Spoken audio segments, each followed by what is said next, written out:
Hey guys, it's time for Weekly Weird News, and we are happy to announce that this episode is sponsored by our pals at Stitch Fix.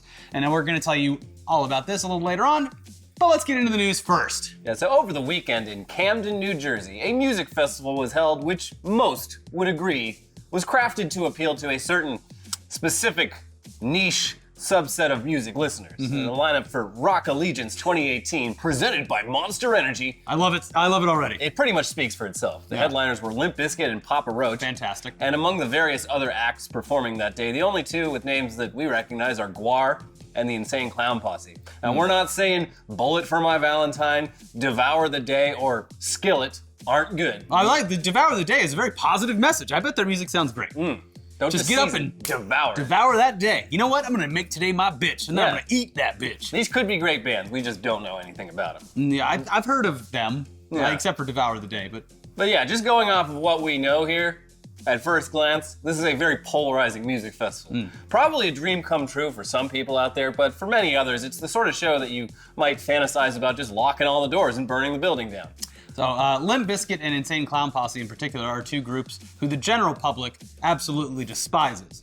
Aside from a brief moment in time when they were inexplicably the face of mainstream rock, circa around 2000, Limp Bizkit's mix of rap and hard rock is generally regarded today as one of the worst things to happen to rap or hard rock. Although, fuck you, because Significant Other is one of the most amazing rock albums guitar-wise that I've ever heard. Shout out to Wes Borland. I got nothing against Wes. I'm just saying, the sum of its parts, it's not good. If you can listen to their albums and tone out Fred Durst and just listen for the guitar, you're gonna be very pleased. Now, Insane toneheads out there. Oh, you toneheads. Insane Clown Posse, on the other hand, they've never achieved anything resembling mainstream success except for the Magnets thing. That was a meme. Yeah, that's not really success. They've instead succeeded at carving out their own entire self-sustaining independent subculture of juggalos, and they're very successful at that. This is despite receiving basically no respect whatsoever from the general public, which is unfortunate. It is. And just like we were legally required to disclose that this episode is sponsored, we are now legally required to disclose that we've actually attended multiple Insane Clown Posse shows together. The first time it was kind of a joke. We were in Indianapolis for a convention looking for something to do, and then we saw that ICP was playing in town that night, and we just said, fuck it, let's actually see what the deal is with these people instead of just laughing at them from the sidelines like everyone else. And you know what? We actually had a great time. A fucking fantastic time. They put a lot of energy into their shows, and their fans are pretty nice people. Yeah. Yes, much of their music is objectively terrible, but with ICP, the music is but one element of a vast subculture full of surprises and contradictions. ICP isn't just music, it's a mindset, it's a culture, it's an experience. And a very great one, I'd like to say. Positive. Who went chicken hunting? We went chicken hunting. What is a juggalo? He orders you a drink and stirs it with his dick. Now, okay, that's not to say ICP aren't all, deserving of all the mockery they receive. I mean, they are literally rappers wearing clown makeup. Yeah, the line from their 2010 song Miracles, in which Shaggy Two-Dope says, fucking magnets, how do they work? And I don't want to talk to a scientist, y'all motherfuckers lying and getting me pissed. It's one of the dumbest lyrics ever recorded. It's objectionably bad, sure. Adults walking around in clown makeup, it's weird.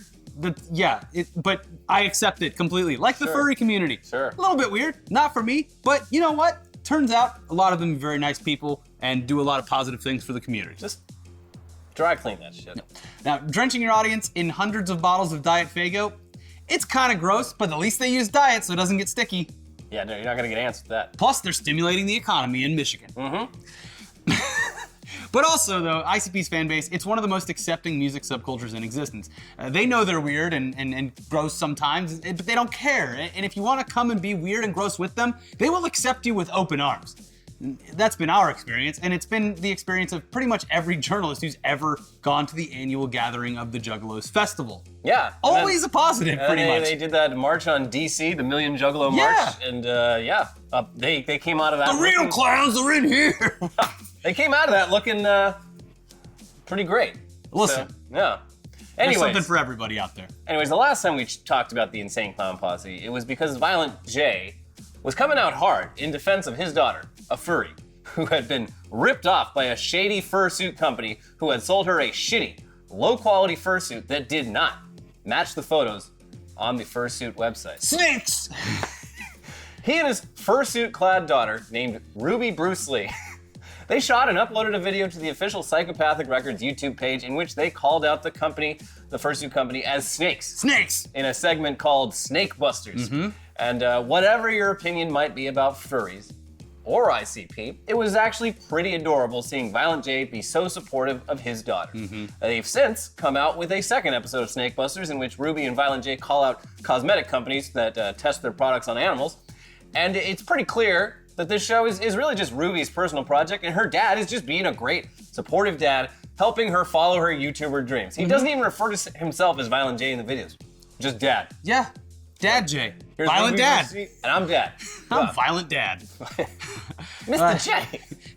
But we're not here to talk about Violent J. We're here to talk about Shaggy Tudo, the other half of ICP. Because at that Rock Allegiance Music Festival last weekend, he ran out on stage during Limp Bizkit's set and apparently tried to assault Fred Durst before being dragged away by security and possibly even arrested. At first, though, it wasn't clear who the man who ran on stage and tried to dropkick Fred Durst was. And if he had gotten away with it, nobody would know. It could be anybody. Nobody cared about me until I put on the clown makeup. Nobody cared about Fred Durst until he put on that hat that looks like a mushroom head. If it rains, you're gonna want that hat. Sure, but it's made of fabric, so it'll get Protects soaking all wet. sides of your head. It gets soaking wet. Yeah. There was no clown makeup on his face. It just looked like some drunk fan in red shorts and a tank top. Soon, though, a video surfaced online of Shaggy Tudo backstage moments earlier saying, "Yo, we're gonna dropkick Fred Durst."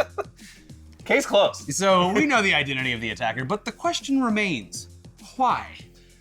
Well, it's not really clear, even days later. In that brief video before the incident, Shaggy Tudo does appear to be possibly intoxicated, and it really wouldn't surprise anyone if he was, but also, how can you really tell with this guy? It's just sort of the Shaggy Tudo vibe. That still wouldn't explain exactly what his motivation, though, was to go out and try to dropkick Fred Durst. He saw a moment and he decided to take it. Yes, Shaggy Tudo has previously thrown some light criticism at Limp Bizkit, apparently saying once in an interview that ICP, quote, isn't some corny-ass Limp Bizkit shit.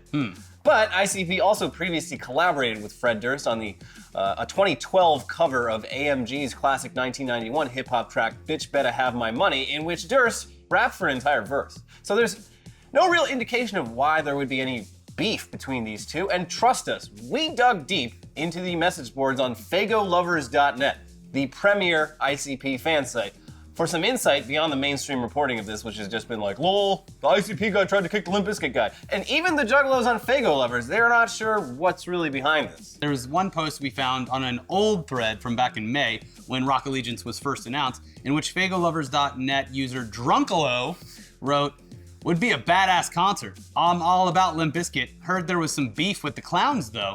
Didn't look much into it, but I respect both greatly." You see the very nice, level-headed people. So there might be more to this out there somewhere, but we couldn't find it. If you're a Juggalo or a Juggalette who has the inside dirt on this, please leave it down in the comments. I'd love to know. What we do know, and what makes the attempted dropkick even stranger, is that Fred Durst himself, earlier in Limp Bizkit's headlining set at Rock Allegiance, had told the crowd that ICP and Guar had been his favorite sets of the festival. So Durst is up there complimenting ICP, and yet minutes later, a member of ICP is running on stage to attack him. It's strange. What's up with that? Yeah. So now They're gonna be in a YouTube boxing match next year. it could be. Celebrity Deathmatch is real now, Oh man. and we're bringing it to YouTube. I would love to see them as an undercard. Yeah. Yeah. Fuck it. The senior league. Yeah. Fred Durst is old. Yeah, Shaggy Tudo's old. They're all old. They're all very old. It's weird. It's kind of weird. Yeah. And then I look at myself and I'm like, fuck, I'm old. Yeah. Fuck. Shit. Okay, now it's definitely worth addressing the fact that Shaggy Tudo's dropkick barely even made contact with Fred Durst's body. It was really sad. Now, on the surface, this just looks like a horribly botched attack. But it might make more sense when you factor in that both Shaggy Tudo and Violent J have been heavily involved in wrestling for years. In fact, they were actually amateur wrestlers before even becoming the Insane Clown Posse. Apparently they didn't like all the backstage politics in wrestling, so they're like, fuck this, we're gonna. They started the Juggalo Wrestling League. Yeah, they did. Yeah, over the years they made appearances in various wrestling promotions from the independent circuit all the way up to the WWF, WCW, ECW, and TNA. They even have their own promotion, Juggalo Championship Wrestling. That's the one, yeah. They've appeared in multiple backyard wrestling video games. So with that in mind, Shaggy 2 Dope's dropkick actually looks a hell of a lot like the type of dropkick that you would do if you weren't actually trying to hurt someone, like in a wrestling match. Usually the receiver of the kick would react as if it had made full contact, just thus selling the kick for the audience. But in this case, Fred Durst had no idea it was even happening, and he didn't even budge, which made the whole thing look very pathetic. Yeah, it was, it's like, I mean, you see these videos online all the time where like a drunk person tries to jump through a table, but the table's like plastic and covered in beer, so they just kind of slide off of it and end up hurting themselves. That's kind of like what this looked like. It looked like Fred Durst was like covered in oil and it just went whoop. Yeah. So it was kind of pathetic and sad. But also, I'm glad that Fred Durst didn't get like fucking kicked off stage, because if he actually got hurt with this, the security would have like beat the fuck out of Shaggy 2 Dope. And Shaggy would have gone to prison. Like, they've already had to cancel tours in the past for Shaggy 2 Dope getting like DUIs and shit. Well, I'm sure Violent J afterwards like, what the fuck were you doing, bro? You know, hey, don't make me snake bust you. Anyways, was Fred Durst in on it?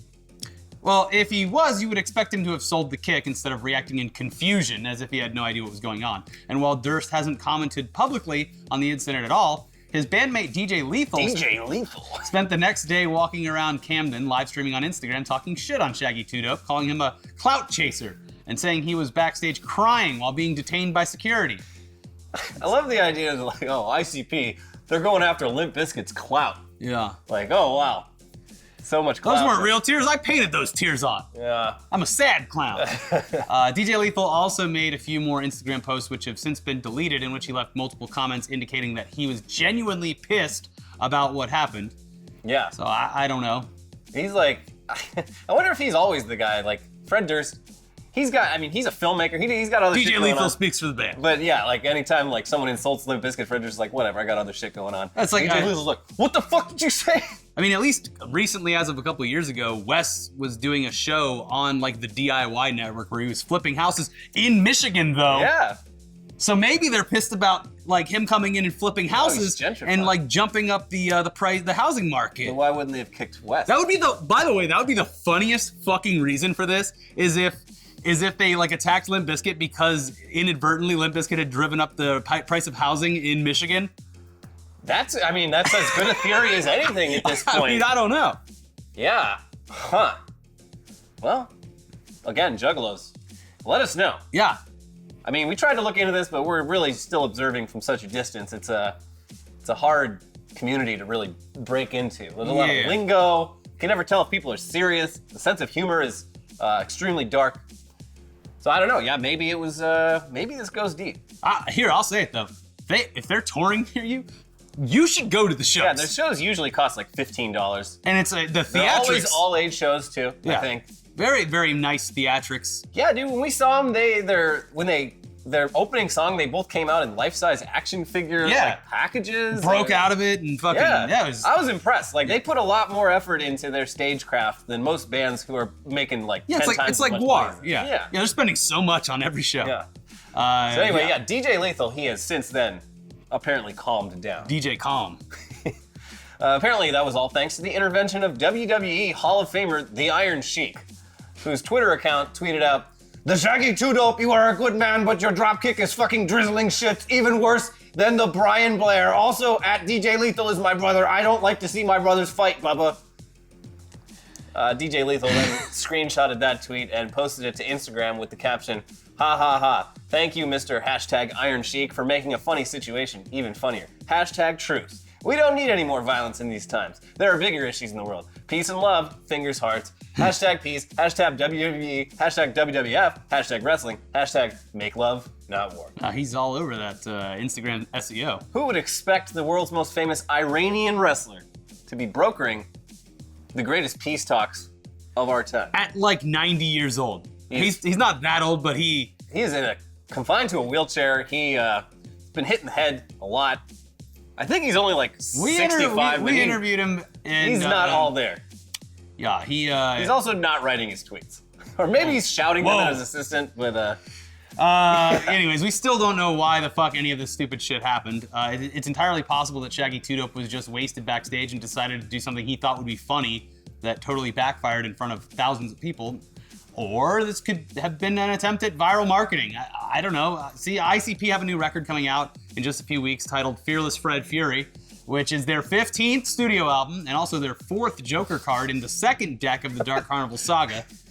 I mean, I could explain at least the first deck. There's a lot of lore in there. Yeah. We saw him on the Riddlebox anniversary tour. Yeah. But then when we saw him again more recently, they played a more eclectic mix from other albums. I realized I don't really like any of their music, but I especially don't like pretty much anything they've made since like 2010. Yeah. The like circa 2000 stuff. Great Malenko was the pinnacle. Yeah, Great. I agree. Yeah. I agree. Jekyll Brothers. Yeah. But hey, wait a minute. What was that title again? Fearless Fred Fury? Fred? Like Fred Durst? No, it's like Fred from YouTube in 2007.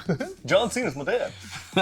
So that's interesting. I mean, I'm not sure what connection that might have to fake drop-kicking Fred Durst on stage, but anything's possible. Maybe Durst was in on it all along. Maybe he's like appearing all over this album. Yeah. I don't know. Or maybe it's just a coincidence. Probably just a coincidence. If the Bizkit Clown feud is in fact real, though, the album title is kind of unfortunate, and some people on the FagoLovers.net message boards are wondering if they should change the title. But alas, according to FagoLovers user Fucker Right in the Pussy, as embarrassing as that Limp Bizkit performance was, Fred showed no fear during the dropkick stunt. So no, Fred still appears to be fearless. Yeah, they're right. And he even was like, don't mess with the guy. After it was all over, he was very accommodating to the person who he didn't even know who it was, tried to attack him. DJ Lethal. Let me at him. No, like immediately after, he was like, oh, hey, man, oh, chill. Let's give the guy, he made the crowd applaud the attacker. Yeah, he did. Because he seems to be a nice guy. Yeah. I mean, back in like 18 years ago, he got mad during a sound check and threw a microphone and severely injured his female sound tech, which was not cool. No. But he seems these days to be a good dude. Yeah, well, age will do that to you too. It calms you down a bit. And he's really doing the music thing just for the fans. Yeah. He's moved on. He does not need to go on tour. He's making short films, he's acting, he's raising his kids. Yeah. He doesn't need this. But DJ Lethal, he needs this. He can't have anyone fucking with Limp Bizkit. He could probably like play something like EDC or something.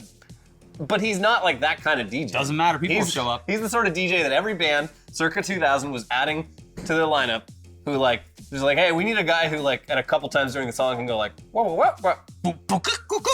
And it's like, that's my fucking job. Yeah. I stand back there, I nod. So you're saying he's a real DJ? What? I guess. He's got the vinyl going. He does. Hey, listen, I'm not. He's the one trying to start shit with DJ Lethal on Instagram. Fuck, now Lethal's gonna come after me. Yeah. He's gonna be walking around LA. Where is he? Yeah.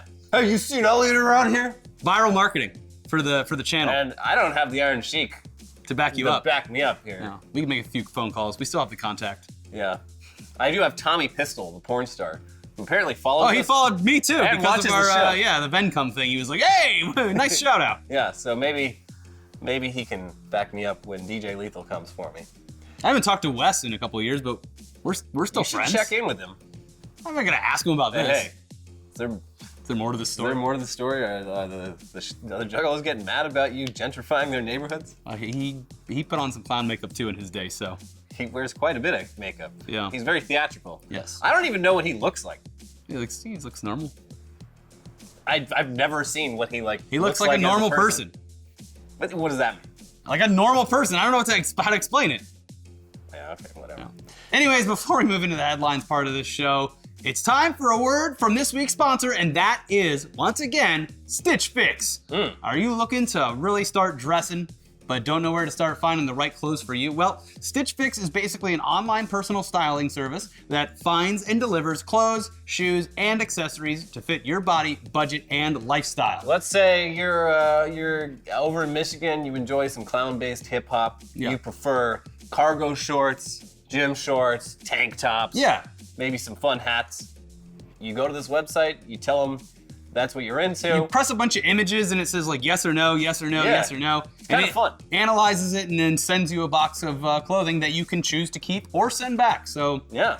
So head over to stitchfix.com/weird. They will take you on a simple and easy process where you give them your sizes, you pick out what styles you like and don't like, and you decide how much you're willing to spend on each item. You are then paired with your very own personal stylist who will handpick items to send right to your door. When that package shows up, you try it all on, look at yourself in the mirror, maybe pose. Get a second opinion from the second wife. Opinion. Yeah. You decide, she's gonna say, hey, you're trying. Great job.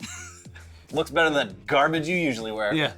Yeah. You decide what you want to keep and what you want to send back, and you send back the ones you don't. And you only get charged for the stuff you keep. Also, the shipping and exchanges and returns are always free. And while this can be a subscription service where you get shipped new items as often as you choose, there's no subscription required. You can sign up to receive scheduled shipments or just log in and get your fix whenever you want. Stitch Fix's styling fee is only $20, which is applied toward anything that you keep from your shipment. So get started now. StitchFix.com/weird. You'll get an extra 25% off when you keep all the items in your box. That is StitchFix.com/weird to get started today. StitchFix.com/weird. Really start dressing. Now for some headlines, starting with probably the biggest one of this week. Banksy painting self-destructs after fetching $1.4 million at Sotheby's. And I would argue that painting is now worth twice as much. Yeah, they're saying it is. The value has definitely gone up. It's not just one of hundreds of Banksy paintings. It's the one that is shredded. In a mechanical box that shreds it. And it only got shredded halfway. Yeah. So it's actually a whole new art piece that's already pre-framed and set up the way it should look. And there's a lot of conspiracy theories around this one. People are saying like, oh, the gallery was in on it, but they deny it. How could you not know that there's? Well, it was built into the frame. I know that, but a picture frame isn't that thick. Well, it's a painting frame. Well, I know, but what I'm saying is, are thick. all right, whatever. And they also they stipulated, and it's apparently pretty common in the art world, if the artist has a specific frame for their artwork, they can stipulate that it has to be sold in the frame. Sure. But it is suspicious how a battery-powered paper shredder could keep its charge for like a decade. That's the whole thing. Is I don't think that it was like that. I think they did it and then sent it over there for it. There's a lot that's probably going on in the background here that is fine. It's part of the art of it, but still, you would imagine a frame comes in that's that big with a battery inside of it and razor blades. You would assume that there would be some kind of security screening or something. I don't know. You think they're X-raying these paintings? I don't know. If it was that thick and stuff and it was a Banksy, maybe, but I really think that this was a planned thing. Maybe the people at the auction place weren't in on it, but what do they call him? The art dealer that's for the artist. Yeah. There's a name for it. Anyways, I don't know. There's a middleman between the artist and these auctions. And he definitely has one because they talk about it in his movie. So that dude obviously knew and either told someone or didn't and presented that exact framing. And it's weird. It's worth more now. And the whole thing is yet another conversation thing. So it's actually, that's the art of it because it got the whole world talking. It is nice to hear from Banksy. It's been a while. Street art kind of died and I didn't even realize it. Yeah. Well, that's because you moved to a different part of the city. You got to go back to Melrose for all the street art. No, I mean, I drive through Melrose pretty often. It's just not the same. Street art used to be this... Mr. Wonderful ruined it, or what's his name? Mr. Brainwash. Brainwash. Yeah, it used to be... Mr. Wonderful's the guy from Shark Tank. It used to be this, crime, and now it's just, businesses are like, yeah, go ahead. Can you put some more up? We'll give you, $2,000. Paint the fucking wall. Yeah. It's weird. Yeah. Whatever. Moving on, though, officials in India are using Calvin Klein cologne in an attempt to lure a tiger suspected of killing 13 people. She's a man-eater. So... There's one common thread in all of these deaths. The men were wearing Calvin Klein cologne. I mean, possibly. I didn't know this, but apparently one of the key ingredients in colognes and perfumes historically. Tiger penis.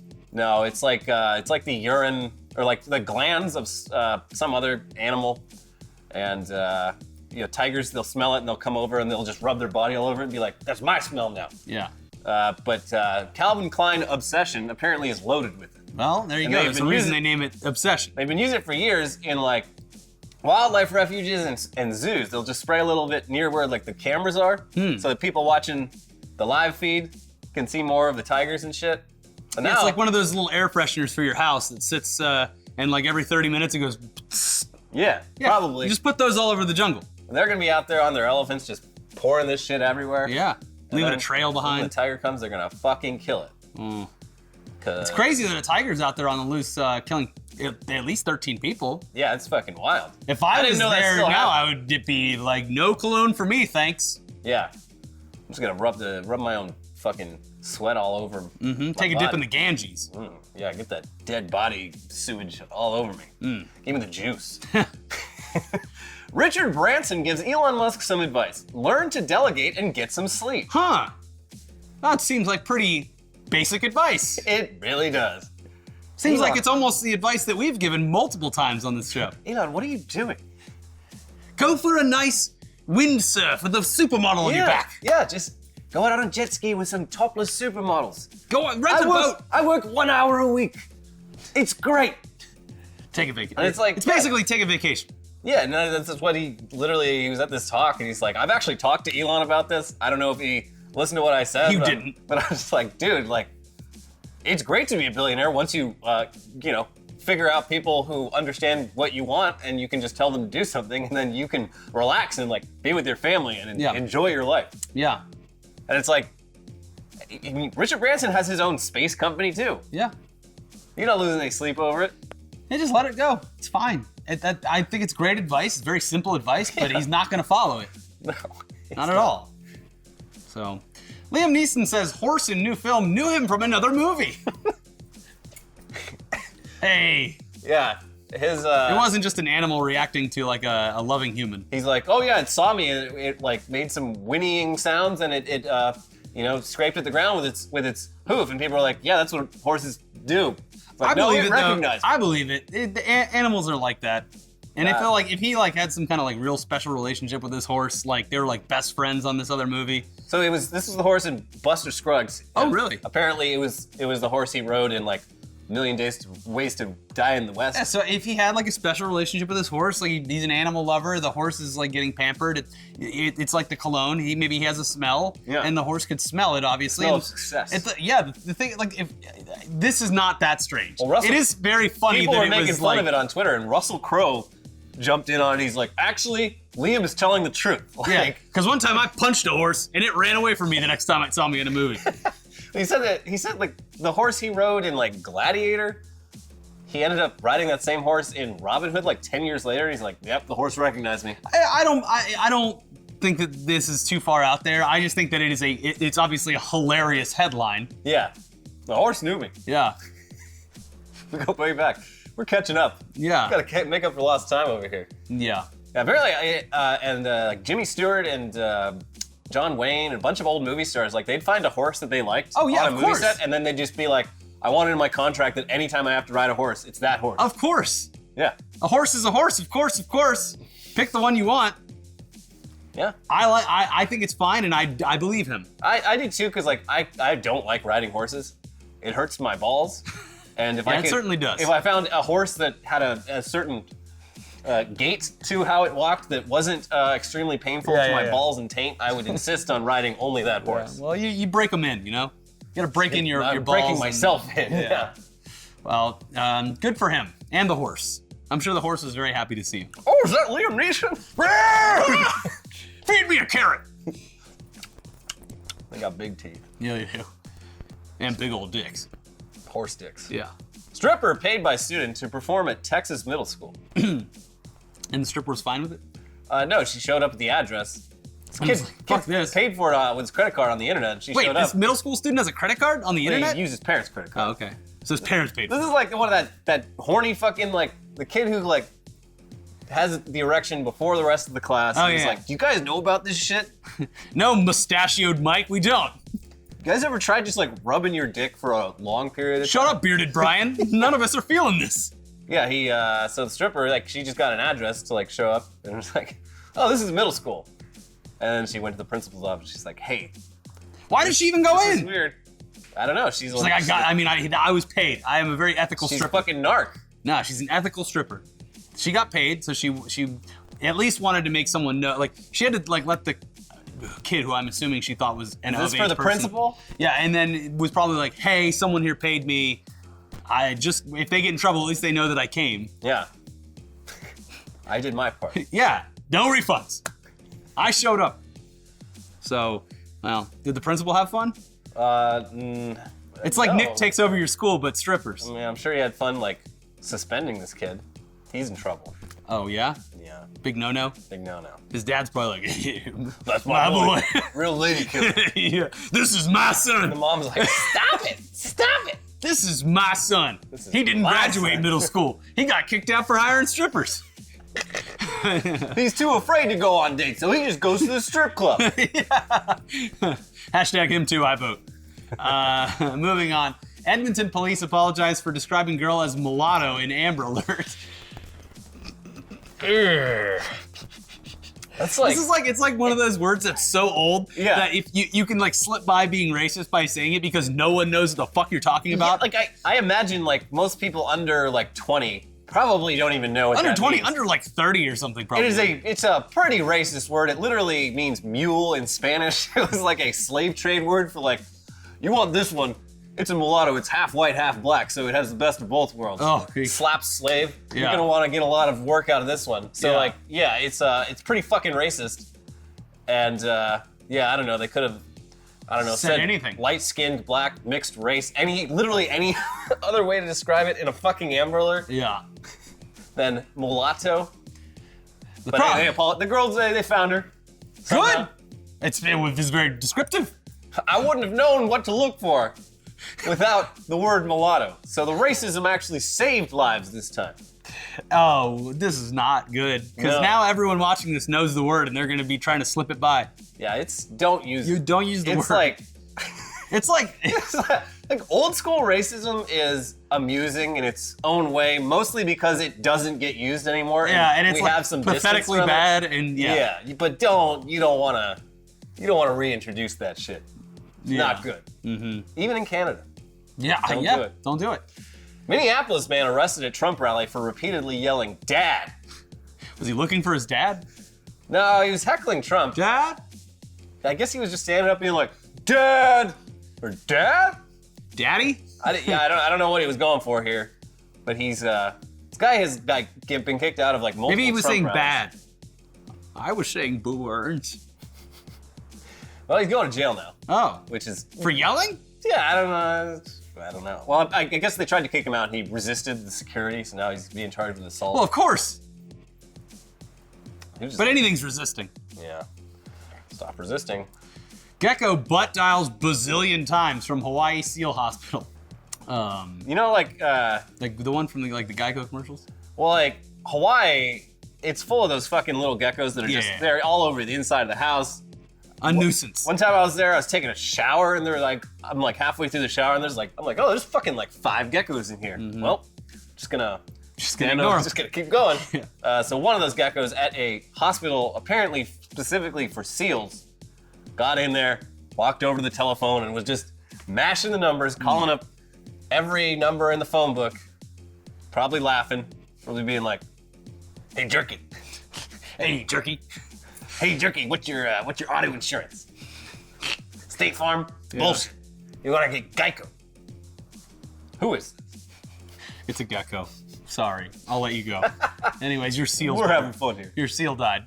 The seals are very sick. Yeah.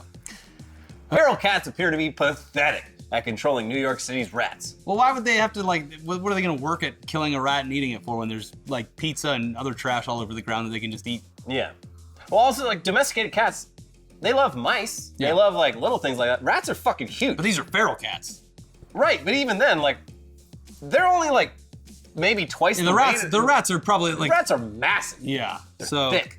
I think that a rat might win in a fight. Yeah. I wouldn't fuck with those rats. Yeah.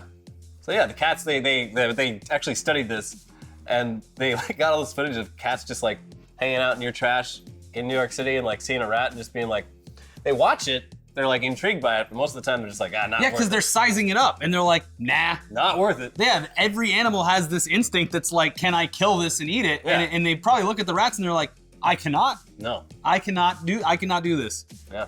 We're sorry. And now what happens? They just ship them over to Staten Island or something and put them in a garbage dump?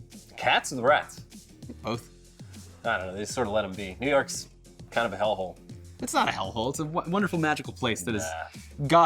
You can't afford to live there. You can't even afford to vacation there. Smells there. like trash in the summer, full of rats. No. LA's no prize. It's no prize, but you see more rats in like one weekend in New York than you'll see in a month in LA. Well, it's too hot here. Children over 12 face fines and jail time for trick-or-treating in Virginia town. This is so fucking dumb. Like, first of all, they're gonna be cops like carting kids. First of all, like they don't have IDs. They don't have IDs. First of all, yeah. I can't speak for everyone, but as a 33-year-old man, I can't tell how old any fucking kids are. Yeah, you're like, oh, you look like you're 12 and you look like you're 13. Like, no, they all look like shitheads. They're all kids. Yeah. Yeah. Like you're gonna fucking arrest some 13-year-old for like maybe trick-or-treating with his little brother or something? No candy for you, buddy. We used to go as old as like 16 or 17 because it's free candy. Yeah, I don't give a shit. I'm the one giving the candy out. Yeah. I should get to choose. Yeah. Why is the law getting involved? Yeah, exactly. We got too much regulations. Yeah, we need to roll back our trick-or-treating. Homeowners' rights. Homeowners' rights to give candy to whoever they please. Yeah, who gives a shit? Yeah, and 13, that's fine. 13, 14, go trick-or-treating. Rather have them trick-or-treating than, smoking the reefer. Smoking that reefer. Yeah. Doing dope. Yeah. Whatever that means. Mm-hmm. Maybe having... Eating all the fentanyl. Yeah, doing like hand jobs. Yeah. Keep the kids on the streets. Let them be kids. Yeah. Give them the candy. Oh, speaking of candy, go use our Stitch Fix code. Yeah, it's candy for your body. StitchFix.com/weird to get 25% off if you keep the entire order. Thank you for sponsoring the shows, Stitch Fix, keeping the lights on. If you want to help contribute, patreon.com/internet today. Watch our other videos. Yesterday was a real doozy. It was fantastic. I loved it. The sailor uniform needs to change.